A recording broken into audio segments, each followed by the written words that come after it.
Do you ever feel like the more toxic, nonchalant, or detached you are, the more interest you get from women?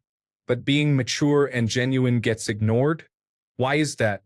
It seems like today in dating, the more nonchalant and detached you are, the more you are perceived as high value, while being open, honest, and real is seen as boring and low value. Story 1. Simple but counterintuitive reason. Acting disinterested, aloof, and detached creates the impression that you are not desperate for this woman's attention or affection because you have options and an abundance of women interested in you. Putting her on a pedestal, being nice, giving gifts, and acting invested all create the impression that you are desperate and have no options. Women want men that other women want and who can get any woman, hence the bad boy trope. Story 2. Because many women experience mental health challenges similar to many men, though in different or sometimes similar ways, the manifestations may vary. Much of this for both men and women relates to childhood trauma and parental issues. Story 3. One of the top qualities that women seek in a man is independence. Young women have a hard time telling the difference between arrogance and confidence, between selfishness and self-sufficiency. This is why they tend to flock to bad boys and jerks. The opposite of independence is neediness, which they avoid like the plague. Again, it's too easy for young women to confuse kindness with weakness and desperation.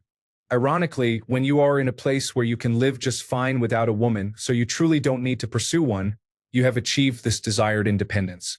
A lot of women find you attractive precisely when you do not care about them. You don't hate women and actually still like them. You just don't need them. What pickup artists teach men is an imitation of this independence. But the fake independence doesn't fool them. Only the real deal works. Story 4. It is often seen as having your life together, being confident, or strong. It is not true, of course, but it is often attributed that way. Story 5. Not really sure what everyone in the comments means by, "This does not work." My experience is that you are not putting them on a pedestal when acting toxic or emotionally distant. The hardest thing for a man is to find a good balance between being genuine and supportive versus being walked on and weak. Story 6. In my opinion, those women are equally emotionally immature. Nobody with a good head on their shoulders wants that kind of headache, man or woman. Story 7. I do not think healthy women are attracted to toxic men. I think they are attracted to confident men. Sometimes toxic behavior can be misinterpreted as confidence at the beginning. You have to be confident to be toxic in a way. Story 8. Men who have many romantic opportunities are naturally nonchalant because they know that if they miss out on one woman, there are plenty more available. In fact, they are probably pursuing multiple women, so they do not have the time, energy, or money to spend it all on one. Women are attracted to such men because if a man is very attractive, whether through personality, money, social status, or looks, he will likely appeal to a wide variety of women. Women will take what they can get from this man, knowing they are in a favorable position with someone many women desire. Story 9. It does not. An emotionally mature man is, for most women, the perfect one.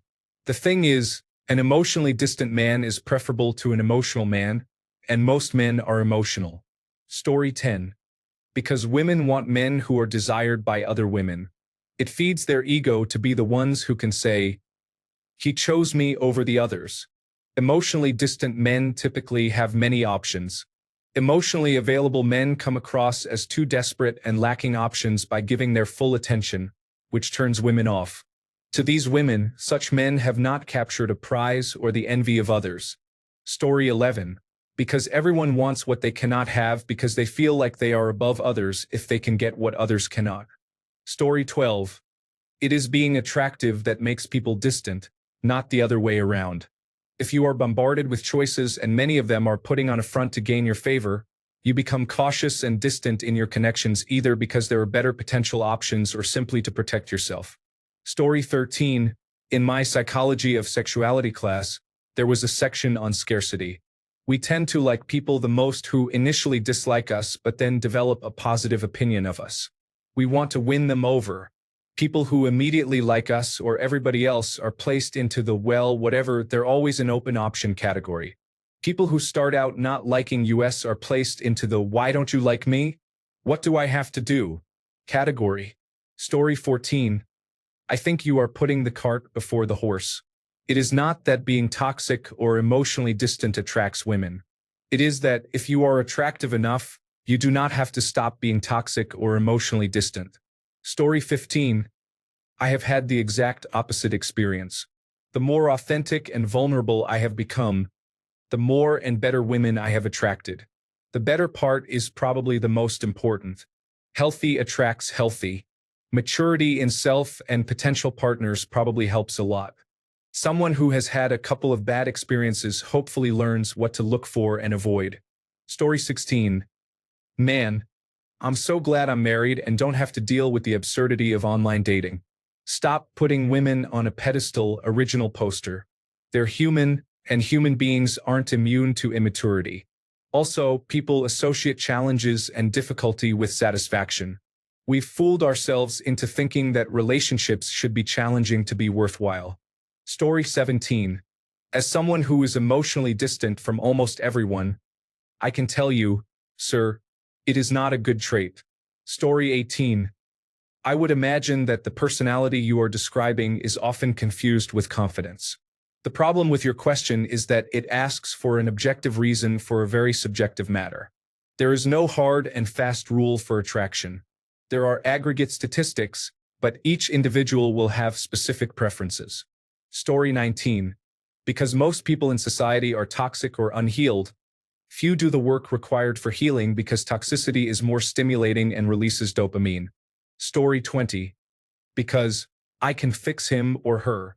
Plot twist, you most likely cannot because they have to want to help themselves first. Story 21. There is often something we recognize in others that we would like to improve this time around, even if we do not realize we cannot change others. Story 22. Women tend to like men who have their own interests and are not making women the center of their world. Truly confident men who seem distant are not doing so on purpose. They simply have things to do and are not focused on the attention they are not giving a woman. There is nothing toxic about this. You do not have to be distant, but if you are clingy, it will turn many women off. Story 23. You have to remember that humans evolved to survive terrible conditions. We don't face many of those dangers anymore. Think of times when a warring tribe could strike at any moment, dangerous animals could attack, or bandits could raid your food stores. Who helps a woman and her children survive better? A man who is aggressive or a man who appears less aggressive? Most modern women understand this and realize that toxic behavior is not good. But not the toxic ones. It's what they know. Let's be clear. What women want is confidence and competence. A man who can quietly face his own struggles without making them her concern. Being emotionally available is a female trait. Women say they want a man like that, but try being that way and see how it goes. It rarely works well in the long run.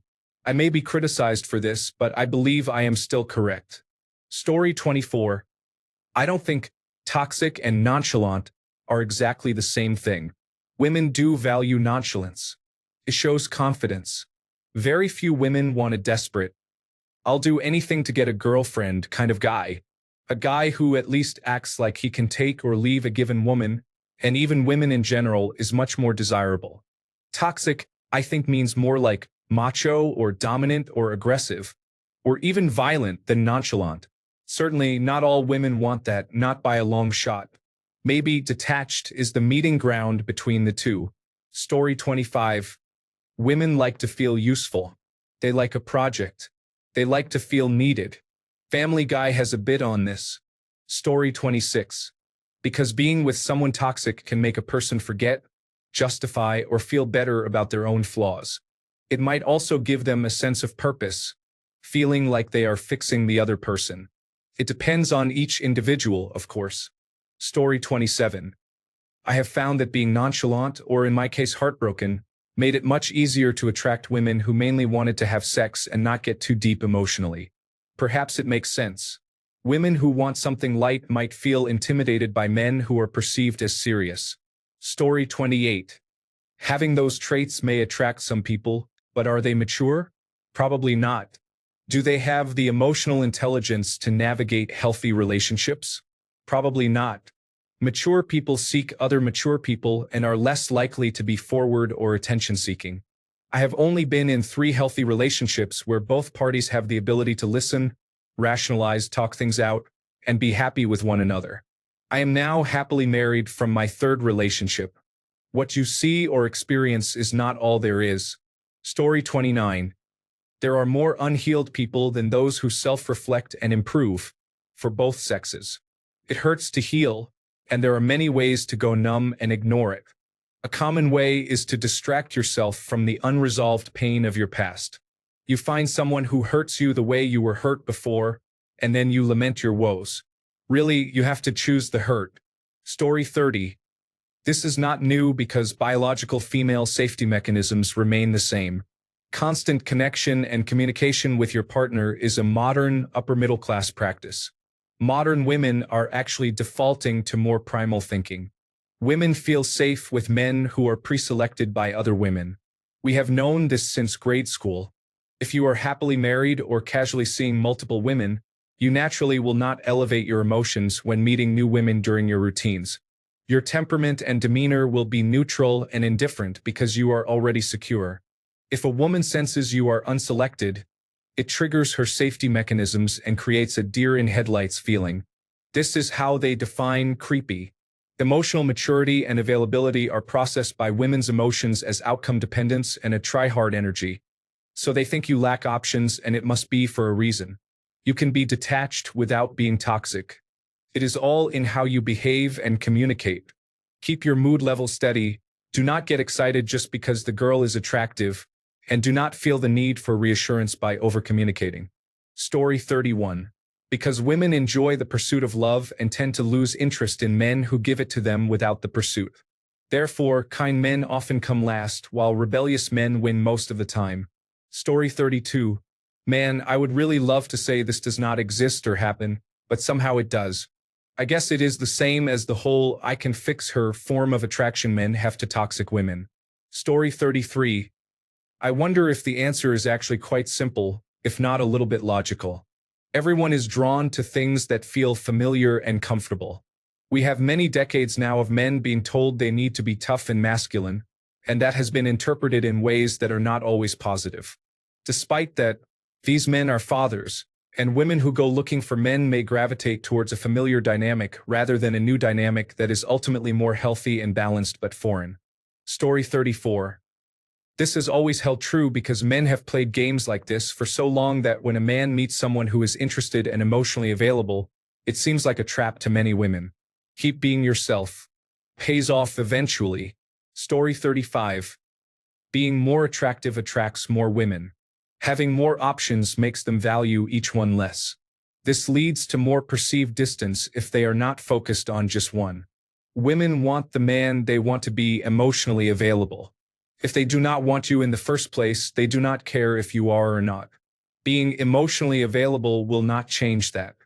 Then women all chase the same set of men and complain that all men are a certain way without any self-awareness. It is funny in a sad way. Story 36.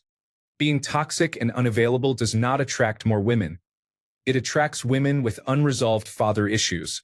Story 37. Are you really being toxic or emotionally distant?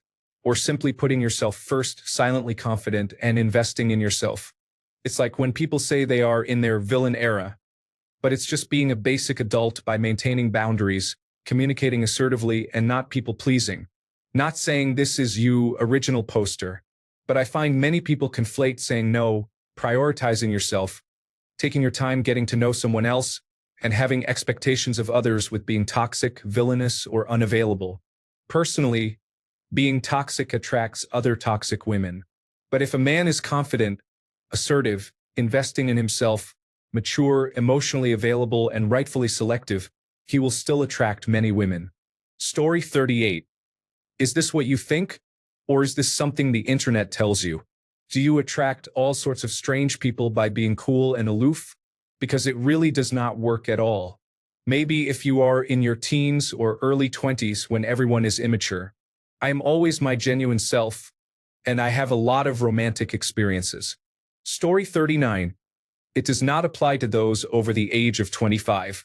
If you are still finding women like this in your 30s, you need to look inward. Story 40. This is just a variation on the "why don't women date nice guys like me" theme. Immature people will date immature people. Mature people will date mature people. If you often encounter immature people, it is either because you are not as mature as you think or you need to look elsewhere.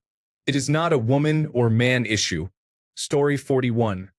They are attracted to dangerous men who will be kind to them. It is like wanting a big dog that scares everyone but is sweet to you. Women are generally attracted to men who are imposing physically and socially. Some women prefer gentle men and are more drawn to them as they age and want to have children. Story 42. In my opinion, it is easier to be with somebody when you are the sane one working on them rather than someone well-rounded enough to see the flaws in you. From my experience, anytime I have been with a woman with baggage or issues, my temperament, experience, and intelligence made them feel some type of way about themselves. Maybe it brings out the flaws even more when I have a healthier response to things than she did.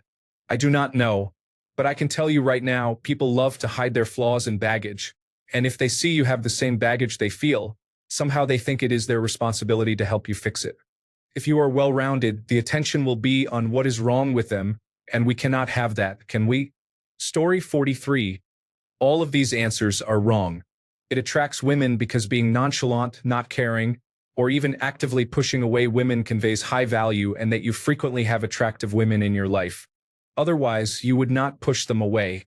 I wish it were not the case, but it is. Story 44. Because people seek drama and experience pain more than happiness, and you definitely do not get pain from a normal person. Story 45. If you are continuously making the same choices, it is possible that you have some work to do within yourself. Story 46. Because it invokes both mystery and uncertainty. When you are clear about how you feel and clearly value them, some people grow complacent and bored. The good news is that those who desire or value emotionally unavailable and detached men are not the type I would want anyway. Story 47. It does not. That is not a thing. This is like asking why some fish like worms and others like flies. Everyone has their preferences, and there is no such thing as a cheat code that works for all women. That is not how anything works. The best advice anyone can give is to stop reading manosphere content unless you want to be alone forever. Story 48. It's basically the same reason young men tend to be attracted to the real doll, painted $5 whore look. Appearance of your partner is a status symbol when you are emotionally immature. It's like having flashy clothes or an expensive watch. You can actually see it in older men who married young as well. There is certainly a biological component to why older men are attracted to younger women, but many times the man did not really mature in his marriage. Story 49. Guess what tends to develop in boys when they are raised in dysfunctional, unstable environments that teach them to distrust authority and not value blind social conformity? Traits and epigenetic adaptive changes that biologically prepare a person for conflict, combat, and adversarial competition. Increased testosterone, a more defined jawline, deeper set eyes. What traits do women, especially immature and emotionally fleeting women, appreciate in men when they are at the peak of their chances to carry a pregnancy to term without complications or health risks? Those very same traits. We can argue about why people do what they do all day. It ultimately depends on what you focus on and how closely you look to see what is there. The biological evolutionary incentives are just one layer within a recursive motive structure that does not have a right answer or a meaningful truth behind it. Do not get me wrong. People find reasons to justify their behaviors anyway, which is part of what makes talking to younger adults so frustrating after you have already learned why following your instincts is not always the best thing to do just because it feels right. Have you ever thought that maybe women are just as immature as men? Maybe they want what is not good for them because they do not want to do the safe, easy thing everyone else expects. That even if a relationship is toxic, at least they are locked into that instead of their own depressingly boring life. Story 50. This is a myth that keeps getting repeated. I am a kind person and no one will date me. Therefore, women do not like kind people. Story 51. They do not. Maybe when you are younger and they want someone cool. But as an adult, women generally look for someone more emotionally mature. Thanks a bunch for sticking around till the end of the video. Remember to subscribe, and until next time, stay awesome and goodbye.